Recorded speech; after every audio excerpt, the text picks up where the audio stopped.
Is it possible to replicate Silicon Valley in a country known for oil and gas rather than high-tech projects? Well, in 2009, former Russian President Dmitry Medvedev / Putin puppet decided it was time to make it happen. He was going to build an innovative city from scratch and take his country to new heights of technological and business advancement. The following year, with the backing of massive investments and a plethora of international partners, the Kremlin launched Skolkovo Innovation Center, a $4 billion tech city. It was everything it was supposed to be, a large-scale project with international architects, global companies lining up for a piece of the pie, tax-free incentives, and the one thing nobody could quite believe, the full backing of the Russian government. With buildings rising in less than 2 years and startup grants readily available, it seemed like Russia would achieve its dream of being the world's other Silicon Valley. That is, until it all began to crumble.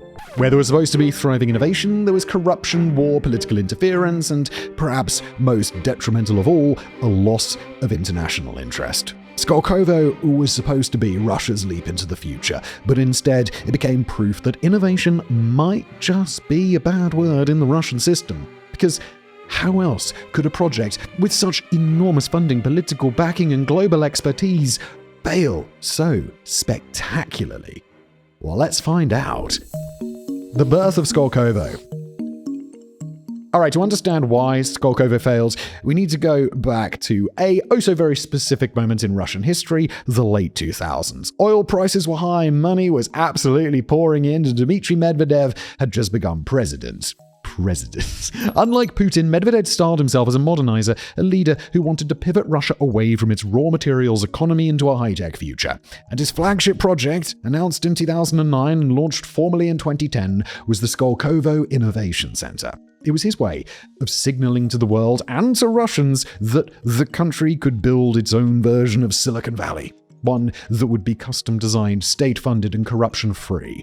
And that last part, especially, was key because in theory, Skolkovo was supposed to be different. The plan was for it to have a special economic zone with tax exemptions for startups and a separate legal regime to protect intellectual property. There were even special visa programs to attract foreign talent. This meant it would operate with a degree of autonomy from the rest of Russia's bureaucracy. On paper, Skolkovo would cover 43 million square feet and cost more than $4 billion.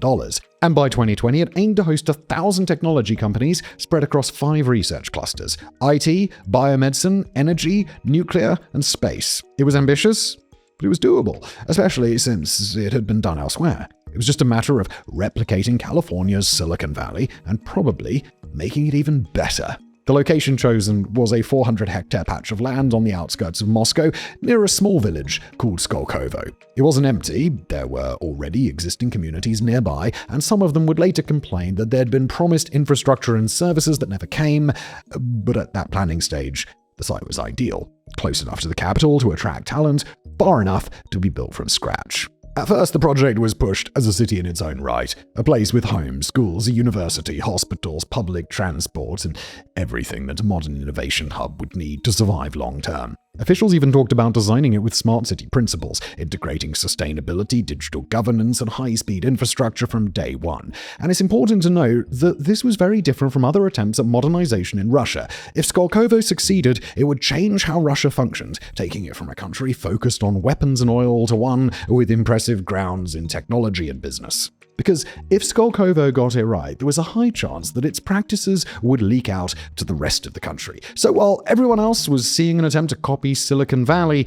what was really happening was the beginning of systematic reform. And that ambition attracted a surprising amount of international talent. MIT agreed to help establish a graduate research university called Skoltech. Cisco pledged investment. Boeing opened a research center, and Russia's government backed it with serious money, releasing the $4 billion for development over the first 10 years.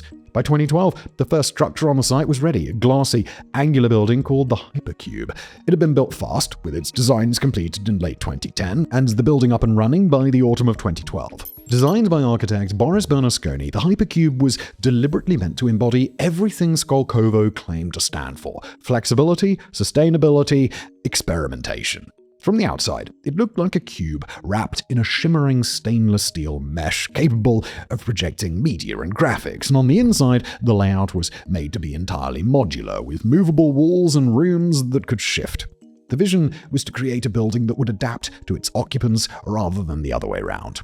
Bernasconi described it as a building in motion, one that could evolve with each company that used it, from co-working spaces and demo labs to lecture halls and events. Its systems were deliberately off-grid, powered by rooftop solar panels heated with geothermal energy and supplied with water from its own well. The goal was environmental autonomy, and it worked. This was a proof of concept that made Russia's Silicon Valley a possibility, because if they could be this innovative in the first project, it was safe to assume there was more to come. And there was. The next building to rise was Technopark, a sprawling glass and steel structure designed to house dozens of early-stage companies under one roof. It looked like something straight out of a corporate utopia: transparent walls, open-plan offices, gleaming surfaces, and state-of-the-art labs. At its peak, it housed over 2,000 startups, many of them working on applied AI, industrial robotics, and medical tech. Just a few years in, and you could walk through Skolkovo and see signs that something was taking shape. Trees had been planted along pedestrian paths, modern apartments had gone up nearby, there were cafes and restaurants serving the community of researchers, engineers, and visiting consultants. And in the middle of it all stood Skoltech, the Skolkovo Institute of Science and Technology, a sleek, circular university campus with glass corridors, minimalist interiors, and students who had come from across Russia and beyond. The architecture was the work of Herzog and de Meuron, the same firm behind Beijing's Bird Nest Stadium and the Tate Modern in London. Just nearby, another landmark was also underway, the Matrix, nicknamed Matryoshka by locals and also designed by Boris Bernasconi, resembling a modern glass pyramid from the outside. Inside, the real architectural point was its nested geometry. Within the shell was a hollow, Matryoshka-shaped atrium, rising in spirals from an auditorium at the base to a panoramic viewing platform at the top. The internal spiral ramp doubles as museum space, and together the two layers, external pyramid and internal nesting doll, were meant to signify a union of power, science, and culture. If you were to walk by at night, when it's lit, the matrix glows softly, revealing the hidden doll within the glass shell. By this point, the Skolkovo ecosystem was being filled at every level. A business center opens with dedicated office space for venture capital firms and legal consultancies. A conference hall was built to host innovation expos and visiting delegations. Dedicated housing was under construction for researchers and employees. Even public services, like an international school and a small hospital, were in the planning pipeline. A metro extension had already been announced, with a planned Skolkovo station to connect it directly to the rest of Moscow. Skolkovo was even developing its own legal and regulatory framework. There was a dedicated legal service to help foreign firms register in Russia, and a technology transfer office to guide academic research into commercial ventures. All of it was meant to cut through the red tape that typically slowed innovation in Russia. By 2015, more than 1,000 startups had officially registered within the Skolkovo ecosystem. The portfolio included hardware companies building precision instruments, biotech firms developing cancer diagnostics, and deep tech startups experimenting with autonomous drone systems. Among them, Oncomax pursued immunotherapy drugs for cancer, while InSilico leveraged artificial intelligence for drug development. Several of the companies had already received funding from the Skolkovo Foundation, which had evolved into a kind of hybrid between a development agency and a venture fund, giving grants to the firms they deemed high potential without requiring equity in return. There was also progress in bringing in corporate research and development. Boeing opened a research lab on site focused on advanced materials and simulation technologies. Siemens set up shop to test energy systems. Even IBM and SAP were in talks to create research and development centers in Skolkovo. For a while, it really did look like the vision was working. There was rhythm to it. New startups coming in, labs opening, conferences being held, international partnerships forming. Money was flowing, grants were being issued. The media was calling it Russia's Silicon Valley. It even had its own version of Tech Demo Day, where founders could pitch to international investors flown in from Europe and Asia. It could become a testbed for new governance models, so a way of showing that the Russian state could back off just enough to let innovation thrive, that it didn't have to choose between complete control and modernity. But for all the momentum, cracks had already begun to form. In 2012, Vladimir Putin returned to the presidency, and unlike Medvedev, he didn't have much interest in creating a new Silicon Valley. He wasn't openly hostile to the project, it wasn't shut down, and funding didn't dry up overnight, but the momentum slowed. Skolkovo was no longer central to the country's vision for the future. And for a project like this, where nearly every decision depended on government will, that shift at the top had consequences. Because if the Russian state wasn't fully behind its own innovation hub, if the Kremlin wasn't backing the foreign partnerships or pushing ministries to collaborate or protecting the zone's autonomy, then what signal did that send to investors and institutions outside of Russia? The idea of a fast-moving innovation district was rubbing up against a really old problem in Russia: control. The more Skolkovo grew, the more attention it attracted, not just from investors and foreign partners, but from watchdogs, regulators, the security services. And in October 2013, well, it got even worse. Russia's Prosecutor General's office launched an investigation into how the project had spent its money. Between 2010 and 2012, the government had allocated over 50 billion rubles, roughly $1.6 billion, to get the innovation hub off the ground.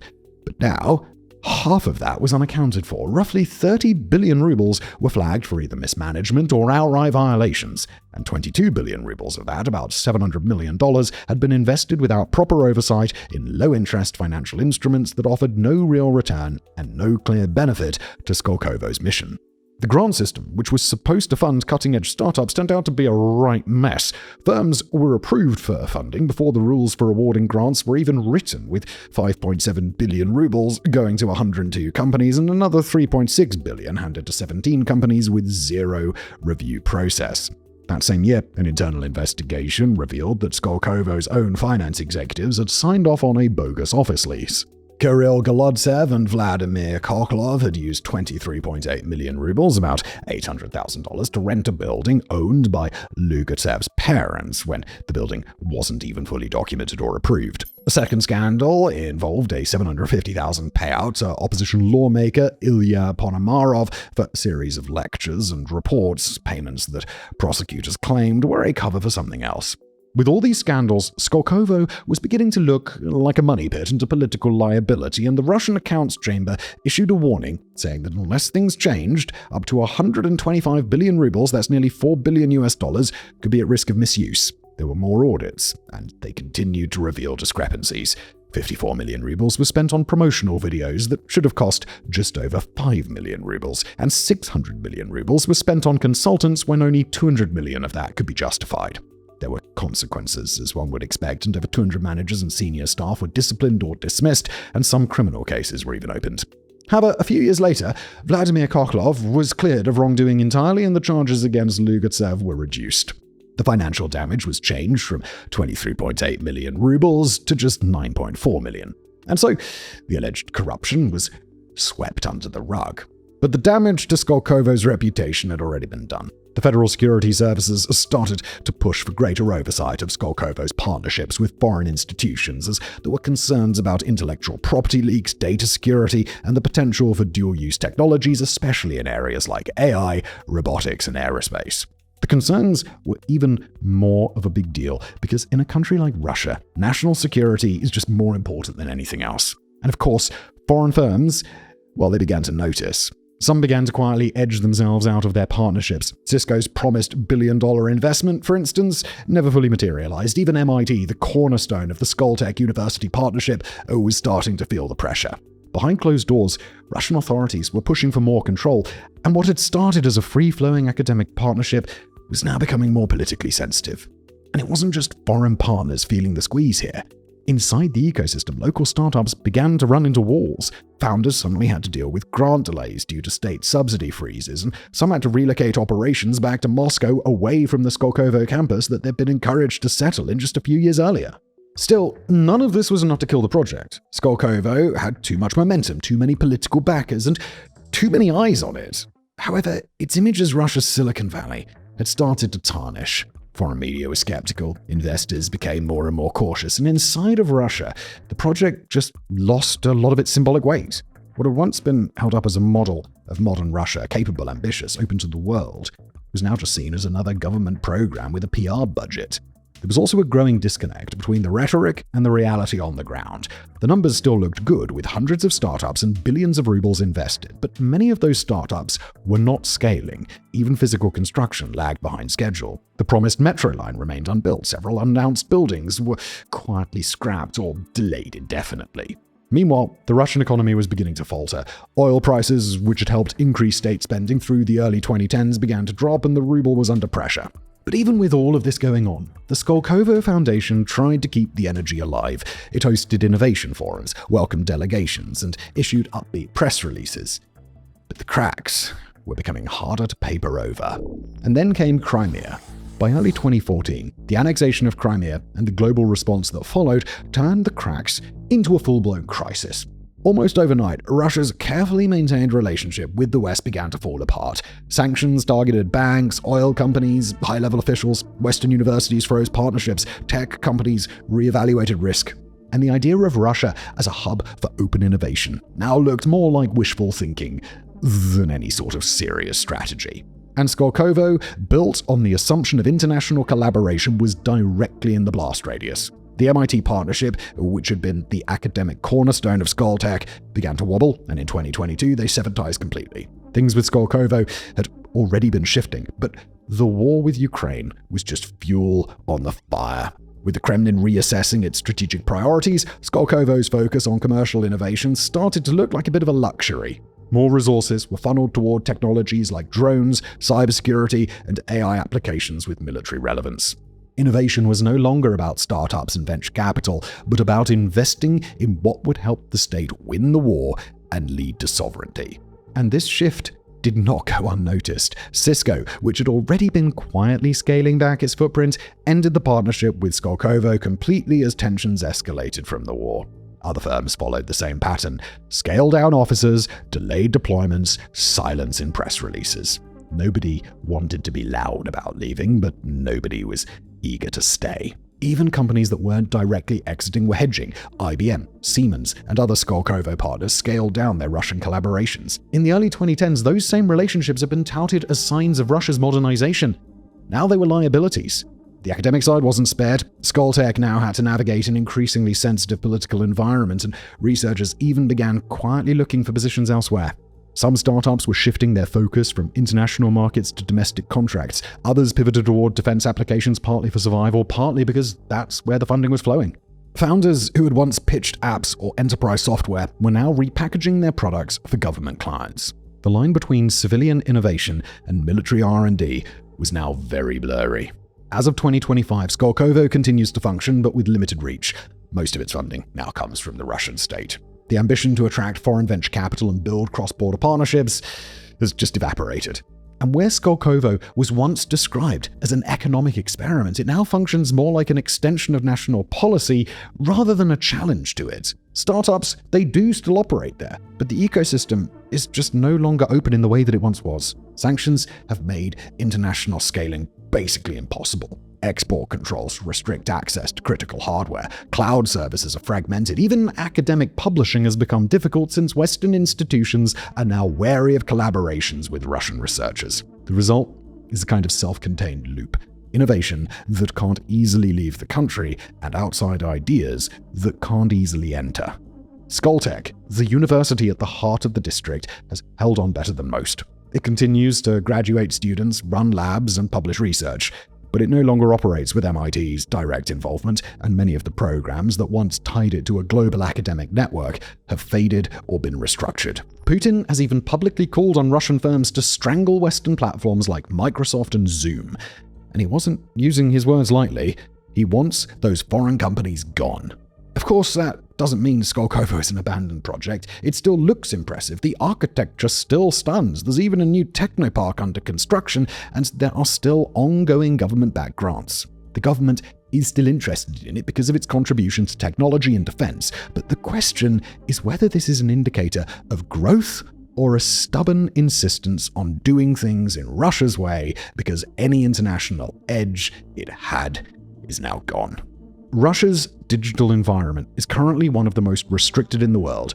VPNs are harder to access. Even search behavior can trigger legal action. What was once a hub for global-facing innovation now operates in a closed system shaped by censorship, regulation, and strategic containment. Skolkovo didn't crash. It didn't implode in scandal or vanish in silence like some of Russia's other big ideas. It's still standing. But in many ways, that's what makes its failure even more revealing, because on paper, this project had everything: land, funding, a clear vision, political will at the highest levels, access to international expertise, There were no natural disasters, no economic collapse, and yet it couldn't hold.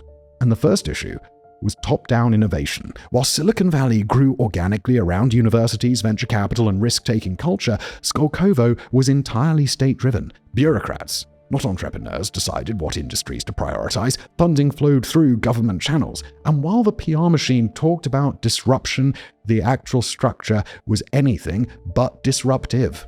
Second, the project was being run by insiders.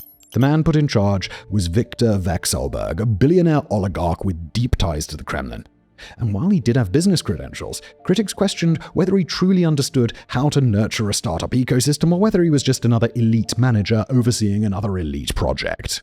Third, and perhaps most fatally, Skolkovo was still in Russia, which meant that for all its promises of autonomy, it was still vulnerable to the same problems that plagued the rest of the country: opaque decision-making, selective enforcement of the law, and an almost total lack of institutional trust. What remains today is something that looks like success from a distance, but operates under a very different logic. It's no longer about openness or global relevance, it's about control. And maybe that's the real lesson. You can build the roads, you can fund the labs, you can hire the architects. You could buy the right furniture, you could print the right slogans, you can maybe even get some early wins. But you can't manufacture trust, you can't simulate risk, and you can't command innovation from the top down, not in a system that punishes independence. Thank you for watching.